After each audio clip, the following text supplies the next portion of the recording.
What's wrong with supermarkets is that when you buy there, your dollar gets sucked out of the local economy. And it gets sent back to Bentonville or to Tesco's headquarters in London or wherever it is. And the way to break out of the cycle of supermarkets sucking money out of the local economy is nice and easy. You don't go inside.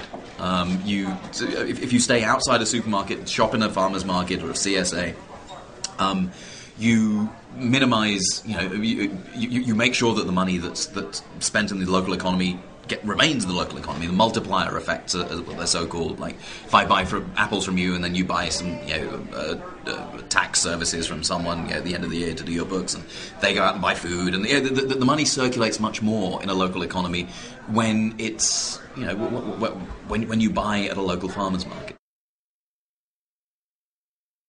I was part of a reading group in Canada of, sort of working class women who were saying, were comparing their grocery bills.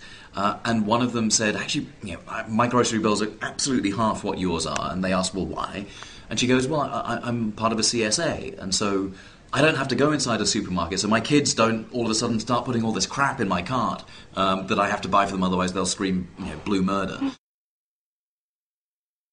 Going, sort of balls first into a fully local diet isn't easy.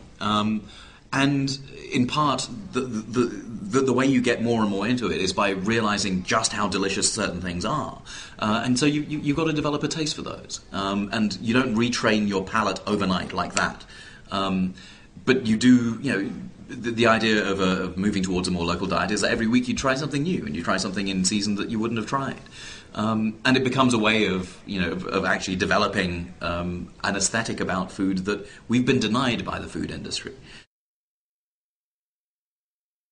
First thing, go to your farmer's market or CSA, or make sure that you actually buy local sustainable food to actually sort of have it around. The second thing is learn how to cook and enjoy it, because the most beautiful pumpkin in the world is rubbish if it's just sitting there. You've got to eat that, and you've got to enjoy eating that, and that means sharing and learning new ways of cooking food and engaging with it. And the third thing is get political. Because if it's only about you, the consumer, you've thrown away the most important part of who you are, which is a social animal that lives in a much wider world than your consumption decisions. So getting political and getting politically active in your community is the thing that makes all the other things possible. Don't feel guilty about eating conventionally farmed food. Get angry about it. If you feel guilty, you'll just you feel paralyzed. But guilt is not a healthy emotion for organizing. But if you're angry, if you're pissed off, and you take it out there, you can make real change happen.